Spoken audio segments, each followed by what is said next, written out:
Welcome to ProPinion, where professionals share their opinions. We're talking raw knowledge and real expertise. I'm Diane. I'm Professor Mel. All right, we are joined today by a corrections expert, Dr. Raymund Narag. He's a respected and sought after expert on corrections, especially in the context of the Philippines. He is an associate professor of criminology and criminal justice in the School of Justice and Public Safety at Southern Illinois University. What do you think is the most pressing criminal justice issue in the Philippines? All right, that's a good question. And I really want to jump out in there because that's my area of research and advocacy at the moment. In the Philippines, there are two major issues. One is prison crowding. We have the worst prison crowding in the world. Our average crowding rate is around 372%. And some jails and prisons have almost 1,000 crowding rate. And the number two most pressing issue is that we have the longest pretrial detention in the world as well. We have the longest pace of criminal investigation and criminal prosecution. There are people who have been staying in jail on average for 3.5 years, but on the extremes, there will be people who have stayed in jail for 20 years. The longest staying detainee that I have documented was 23 years. So he had been staying in prison or detention for 23 years and is still unconvicted. So those are the two things that really are, putting a stress in our Philippine criminal justice system at the moment. Wow. And we're talking about people who have pre-trial, right? They haven't received their trial. They're just being detained, awaiting trial. Going back to the issue of overcrowding and the jail, which you identified as one of the most pressing issue. I would imagine it's both a human rights and a financial issue to kind of resolve that. But so how do you balance those issues with the need to resolve the problem? Well, one thing first is we try to understand what are the causes of overcrowding, right? And in our research, we discussed three main areas. One is the number of persons coming in, because in the Philippines, detention and arrest are the first and foremost intervention. We don't have alternatives to detention. We have very limited use of what we call release on recognizance. We have a bail proceedings, but many people are not able to avail of bail because of the exorbitant amount of bail imposed. So that's one. The second is the delay in the release of the detention prisoners, right? There are very, limited mechanisms for them to be released on bail supervision. There are very limited mechanisms where they could be able to fast track the trial process. And even if they do, there are no mechanisms in which you will be assured that should they bail out, then they will show up again in court.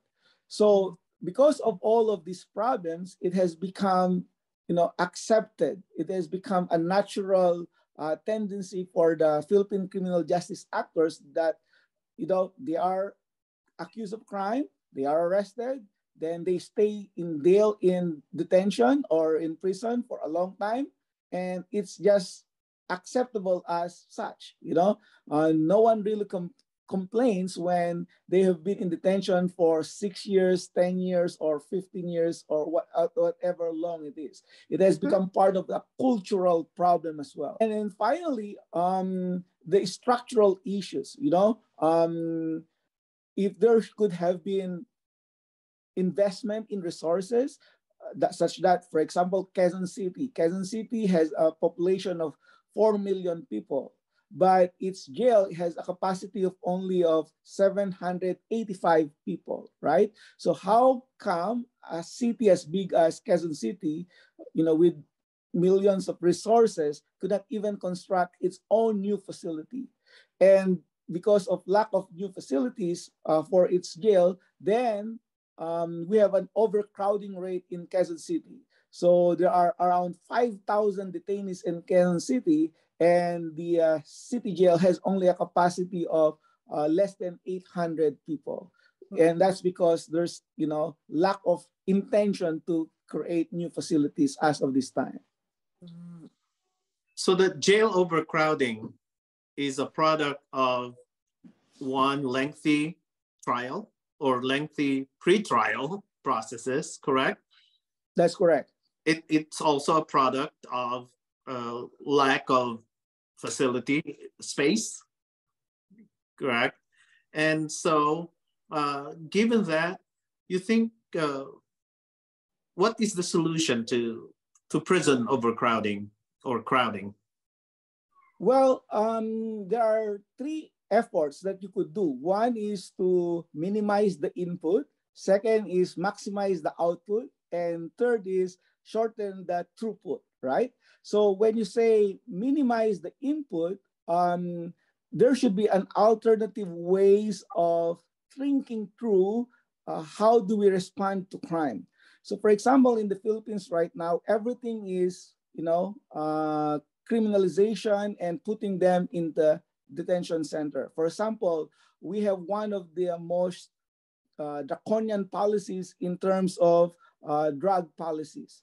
Okay, if you use shabu, which is the popular drugs in the Philippines, even for less than 0.01 grams, you could be arrested and put into detention for no bail.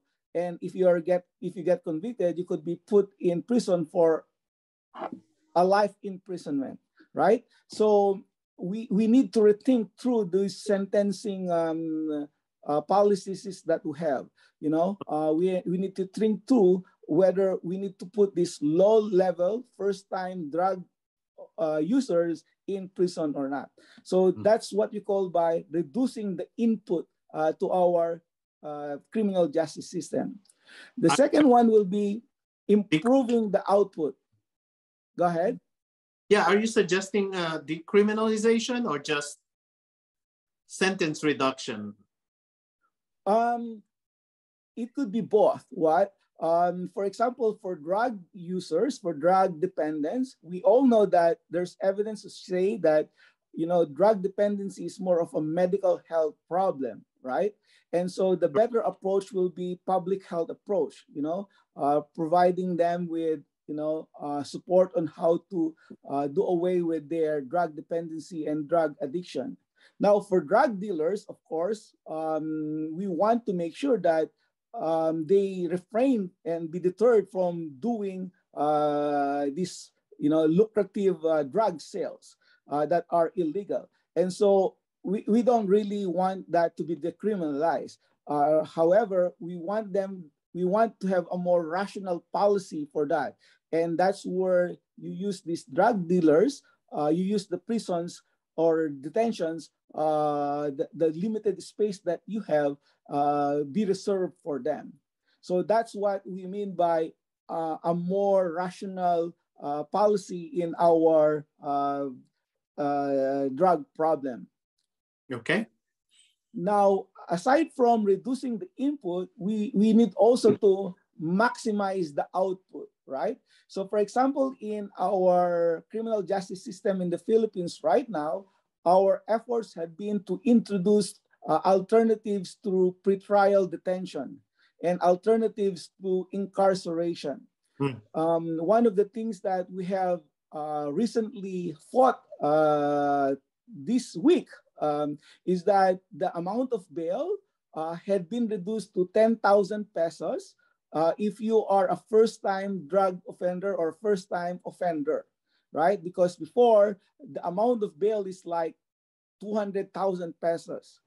And no one really especially if you're indigent, can reach that amount. So 200, we have like how much in dollars here, Dr. Narag? 200,000 pesos. Is $4,000? Is around 4,000 US dollars. Yes. 4,000 US dollars. Okay. And we were able to reduce that to 10,000 pesos, which will be around $200. $200. That's correct. That's right. So from 4,000 to $200. We hope that by reducing this amount of bail to a manageable amount, then more people would be released from detention. My personal estimate, based on the data set that I've gathered from the Bureau of Jail Management and Penology, or BJMP, is that 30% of the detainees could be benefiting from these Department of Justice guidelines. And that means out of 130,000 detainees, 30%, so that will be around 40,000 of the inmates who could be released. And that's a lot of money to be saved from food budget alone by These the are national pre-trial government. detainees, Dr. Narag? These are just pre-trial detainees, yes. Okay, so that's one. We also have what we call the Release on Recognizance Law in the Philippines. It was approved in 2013, but it was seldom used.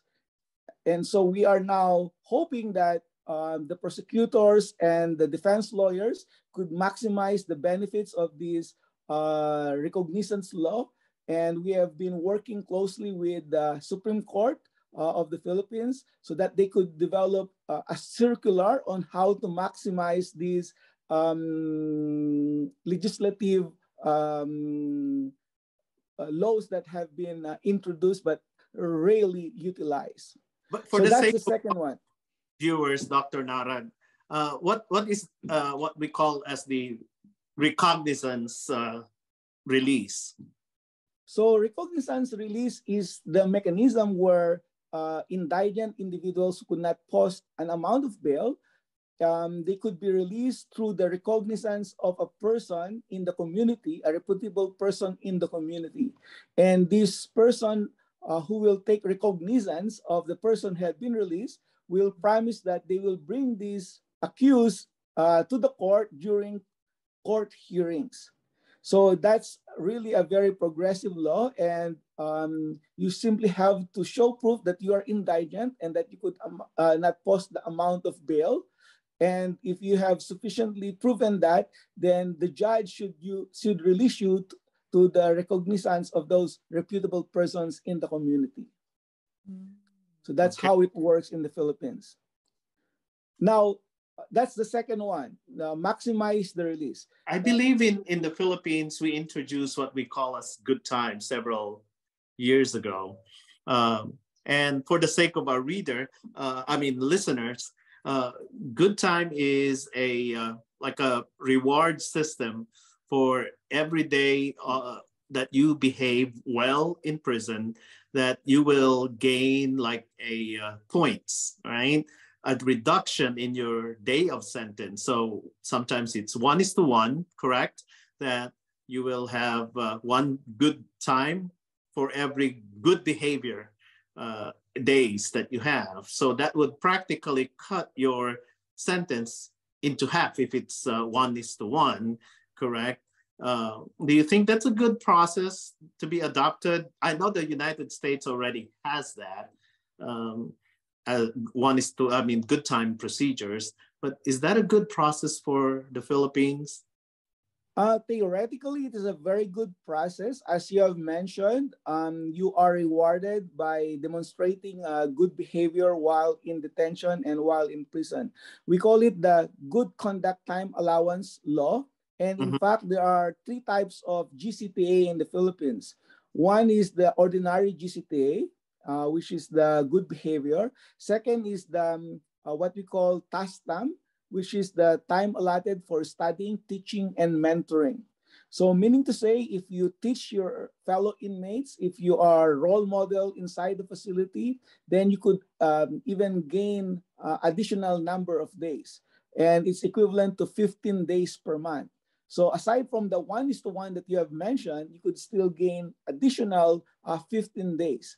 And then there's a third one, which is called the style, which is like time allotted for really good behavior in very um, spatial circumstances. So for example, if there was flooding in the area and you did not escape, but instead you returned and helped other prisoners and the jail officers maintain the facility, then you could be reduced with 1/3 of your of your entire sentence.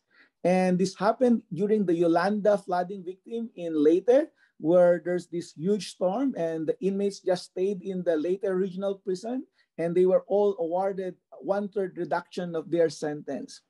So these are really good ways to entice the inmates and what we call the persons deprived of liberty in the Philippines to follow the Bucor and BJMP rules and regulations, and that they will help themselves into the rehabilitation efforts. However, implementation-wise, we have met some challenges in this. One is that to implement this program, you need to have a good documentation mechanism, such that when they participate in good behavior, it will be documented and it will be reflected properly in their time served. Without this proper documentation mechanism, it will be subject for abuse. And we have now recorded previously some instances that they say GCPA for sale, that you could bribe officers and you could give them money, and in return they will grant you good behavior even if you have not done so.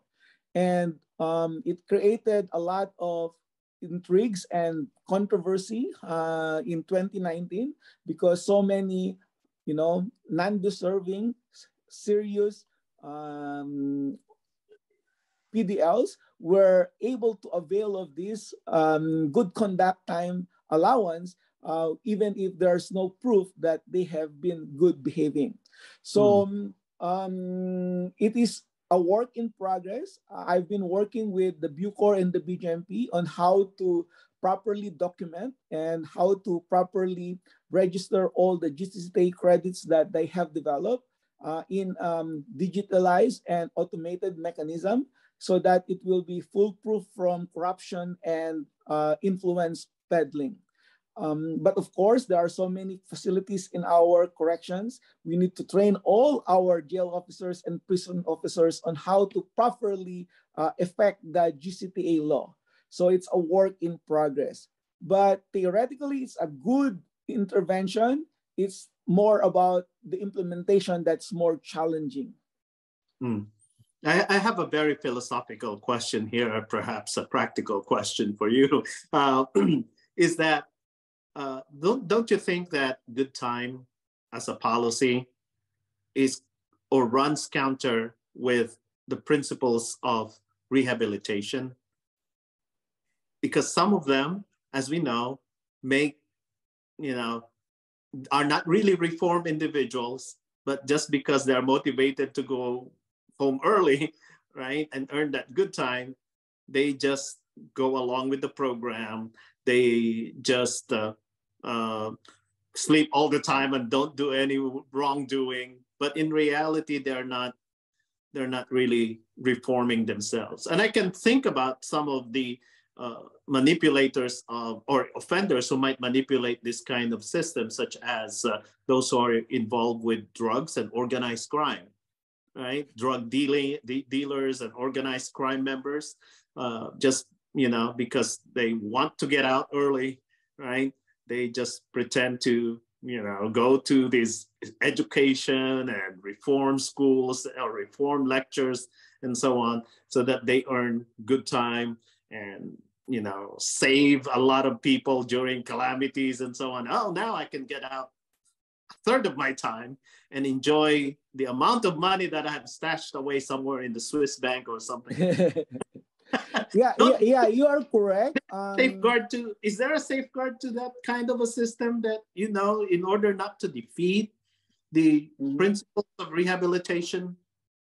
Yes, that's what we call, people gaming the system, right? They are Right. trying to maximize the efforts to reform the individuals, but use it in the wrong end. That's why, for me now, I see the GCPA as one of the tools that you could implement in a broader criminal justice and correctional reform system in the Philippines. And we have been trying to introduce what we call the principles of effective correctional management. And in the principles of effective correctional management, Mel, and Diane, there are four major components. One is proper classification and risk assessment. Two is proper programming. Third is proper housing and placement and assignment. And fourth is case management and documentation. So the idea is that all individuals coming into the system, you should be able to identify what are the risk factors that are involved in their criminal offending. And we use the big eight principles here. Like, for example, you have problems with mental health, problems with drug use, problems with family relationships, criminal thinking, criminal peers, and so on and so forth. And when you identify the reasons why they are in detention or why they are in prison, then that's when you offer the programming part. Okay, you have problems with drugs, then you have to have drug treatment. You have problems with criminogenic thinking, then you have alternatives to, it's like behavioral cognitive therapy, right? So that you address fully the reasons while they are participating. And when they are participating these programs, then you monitor how well, how often, and how effectively they participated into these programs. And there should be a software for that monitoring mechanisms. And that's where the programming component comes, that you address the specific criminogenic needs of their incarceration. And if they do effectively finish the program, that's when you grant them good conduct time allowance or task time or the time allowance for teaching and mentoring and so on and so forth. That way, you will reduce the mechanisms in which they milk the system, right? And when you award the GCTA, it's because they truly benefited from the program, not just because they, haphazardly join these programs even if they don't need it. So you offer the programs only when they need it, and you offer the programs only to those individuals who will benefit from the programs. So that's where you integrate the GCPA with the principles of principles of effective correctional management. And that's when you reduce this gaming of the system that you just have identified so very well. The throughput, yeah. So the throughput is basically making ways that the court systems are moving fast, or if they are already convicted, that the application for parole will move fast as well, or the application for probation would move fast as well. So for example, right now in our court hearings, we have been training our judges in Metro Manila and some areas in the Philippines right now, where judges should have an effective way of setting calendar hearings.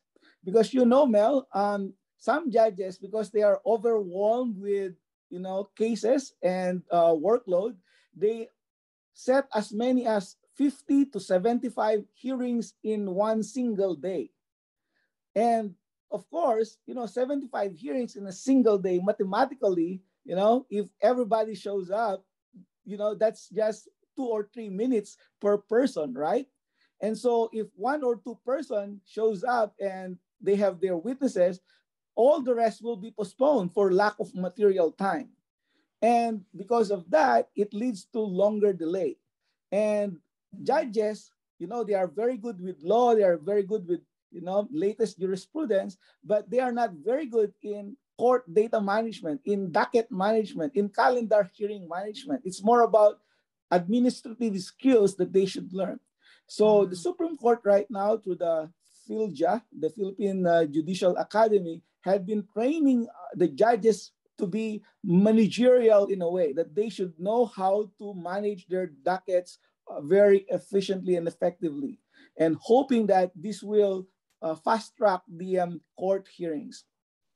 Another one would be, making mechanisms where you reduce postponements.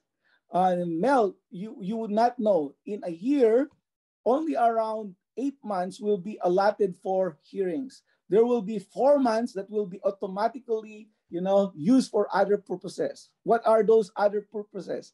So for example, judges have trainings. That will be 1 week or 2 weeks. Prosecutors have trainings. That's also 1 week or 2 weeks. Defense lawyers have trainings. That's also 1 week and 2 weeks. However, when they have a training, it will be on different time frames. Judges may have it in October, prosecutors maybe March, and then power lawyers maybe somewhere in August. So I've been advocating that when they have trainings, it should be synchronized. It should be, all at the same time. So that when prosecutors have training and they will be absent for 2 weeks, then the judges and the POW should also have trainings so that there will be only postponement for 2 weeks for all the cases. Otherwise, it will lead to delay every time there will be conferences, trainings, meetings for these court actors. So those are key things that have been introduced in order to fast track the throughput in the court mechanisms. In terms of probation, in America, when you apply for probation, you would know the results after a week or so. And then you will be released on probation, and then you will be supervised. In the Philippines, you would not believe it, but by law, when a judge orders a person to be on probation, the probation officer needs to first investigate whether they are eligible for probation or not. And by law, they are given 60 days to come up with a result. And sometimes that 60 days is not even followed. Why? Because they have to check for NBI if they have pending cases. They have to check with PNP if they have pending cases. And so it will take sometimes 5 months, sometimes a year, and they are still waiting on these results of these documentary evidences. And so many individuals who applied for probation end up staying in detention, serve the full sentence, and their application for probation has not yet been released. Right? And so that's a problem in the application for probation all by itself. And so I've been working with the Bucor, the NBI, the Parole and Probation Agency, and our local courts, that there should be a mechanism for easy identification of probationers so that they could easily translate from a probation applicant to a probation client where they are released already into the community. So that's the probation problem. Now, the third one is the parole. In America, if you apply for parole, you would know the results probably a month or 2 months after. In the Philippines, on average, you will know the probation results 2 years after, sometimes 5 years, 10 years. You have been applying for parole for 10 years. Wow. And you don't know whether you're approved or not yet. So the reason, of course, is that the Bucor has problems with documentation. They don't know where your papers are because you've been in prison for the past 20 years. And so your documents sometimes are missing. In fact, in the Bucor alone, out of 50,000 detained prisoners, around 4,000 people have missing dockets. How could you even be released if you don't have a docket, you don't have a carpeta, you don't know when you were arrested and when in prison. And so obviously you will be staying in prison for an indefinite period of time. And if you don't have any relatives who will follow up, then you will end up dying in prison, and you will never be released. So those are the key things that really make our problem very precarious. It's a very simple problem like lack of documents, lack of personnel following up your documents. But if you put them all together, it leads to these very long processes. And so that's what we say when we say facilitating the throughput, making the courts more effective, making the probation more effective, and making the parole more effective as well.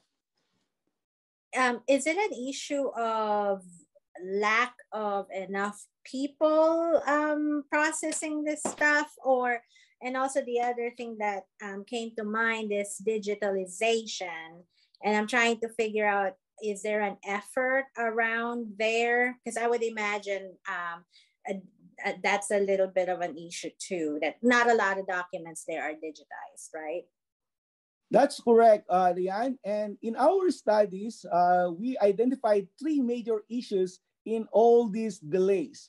One is what we call structural problem. Second is organizational problem. And third is cultural problem. All right. So what do we mean by structural problem? Well, these are the lack of facilities, lack of resources, lack of personnel, lack of space.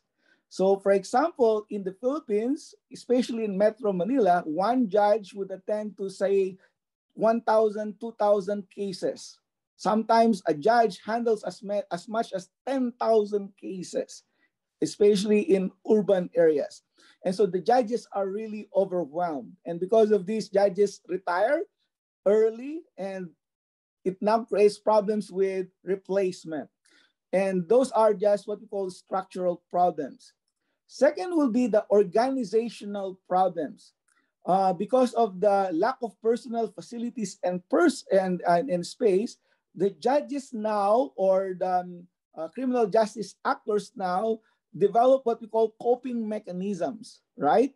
And these coping mechanisms are ways in which they introduce new systems so that the system will not collapse.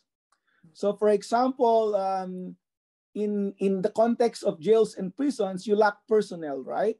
And so that the jail will not collapse, they would use inmates to supervise other inmates. That's their coping mechanism. Or they would use inmate resources like food, clothing, and they will utilize this so that inmates will, be able to overcome the pains of imprisonment. And prosecutors do the same thing. They have coping mechanisms. It's like a stopgap measure. In the Philippines, if a house falls down, what you do? You put a tungkod. It's like a tungkod structures so that it will not collapse. Brace. But the problem, thing is what it's called, right? It's Come like on. a support or a brace is what you brace. Yeah, it's like a brace. Yeah. call it. And these braces have short-term benefits because it keeps the system from collapse, but eventually it has long-term negative consequences. It's become a culture of the facility, or it becomes a culture of the criminal justice system. So for example, in the Philippines, it has been noted that judges, prosecutors, and defense lawyers have this compañero culture, right? Oh, compañero, I'm absent tomorrow. Is it okay to postpone the hearing? Oh, no problem, compañero, because next week I'll be the one absent as well. How do you call that in the United States? It's what's the translation of compañero? It's like more of a professional courtesy of sorts. Professional courtesy, okay. That's right. And but used in a negative way, right? Because now there's no accountability, because everybody would just say that, well, it's a problem of the system. It's not my problem anymore. Mm-hmm. And it's not only the courts that are doing that. This is especially true in jails and prisons, where there's a culture now where since the wardens are so reliant with inmate leaders, and that the inmate leaders now have developed powers within the facilities. So the wardens would say, okay, as long as you follow me, I'll give you a cell phone, I'll give you privileges, as long as inmates will not riot, as long as you follow my rules and regulations. And the inmates leaders will do that, but in the process, they will game the system, as mentioned by Mel, And that's when drug trade comes in. And so that's a huge problem in Philippine jails and prisons. There's a lucrative drug trade in jails and prisons because cell phones are freely abundant. And cell phones are abundant because of the give and take relationships that have been, introduced by the jail wardens to keep the system from falling apart. Last question, if that's okay, because I'm sitting over here and I can feel your passion for this stuff, especially when you started talking about the Philippines. So criminal justice in general, but again, criminal justice in the Philippines. What is your motivation? Wow, that's a good question, Diane. And yeah, the reason why I'm very motivated in this because of a very unique personal experiences that I have had during my past life. And Mel knows about this. I used to be a detainee in the Philippines. I was accused of a crime I did not commit. In fact, I was put in prison for 6 years, 9 months, and 4 days to be exact. So I was a victim of false accusation, false detention, false imprisonment. Though I was never convicted because eventually I was acquitted by the lower courts. But having that experience, I have seen firsthand the difficulties of staying in one of the most crowded jail facilities in the Philippines, the Quezon City Jail. During the time, it has 284 capacity, and there were around 3,500 inmates. So Wow. It's really overcrowded. But the good thing is, while I was in detention, I made use of my time effectively and properly while I was there. I volunteered in the functional literacy class programs. I became a teacher. I organized the inmate paralegal efforts. So I became a paralegal volunteer. And on my 4th year of stay inside the facility, my fellow inmates elected me as the mayor de mayores, the inmate leader. And so I learned firsthand the intricacies of jail management, why gangs persist, why drugs persist inside the facilities, and what are the things that well-meaning officers do in order to survive and navigate through this harsh system. And eventually, when I got released, I was in jail from 1995. I got released 2002. In 2002, I wrote a book about my jail experiences, which was utilized by our own Supreme Court as one of the basis for action program for judicial reforms. And that's when I started my scholarly endeavor in criminal justice system. Eventually, someone from the U.S. Embassy offered me a scholarship called the Fulbright, and that's when I came to America as a Fulbright scholar. So I finished my master's and Ph.D. in criminology and criminal justice. And ever since, I've been going back because I don't want anyone from the Philippines or anyone from the world to experience the same things that I've experienced. No one should be facing the ignominy of being accused of a crime you don't commit. And even if you commit a crime, no one should be subjected to inhumane, pretrial detention or inhumane correctional system. So those personal experiences had motivated me and gave me an inspiration to be working tirelessly for the improvements of criminal justice system, not only in the Philippines, but throughout other country. Because Martin Luther King says, an injustice anywhere is an injustice everywhere. Yeah, that's admirable. You turned your personal tragedy into a victory, and hopefully you can change lives of people. So Other thank people. you so much. Absolutely.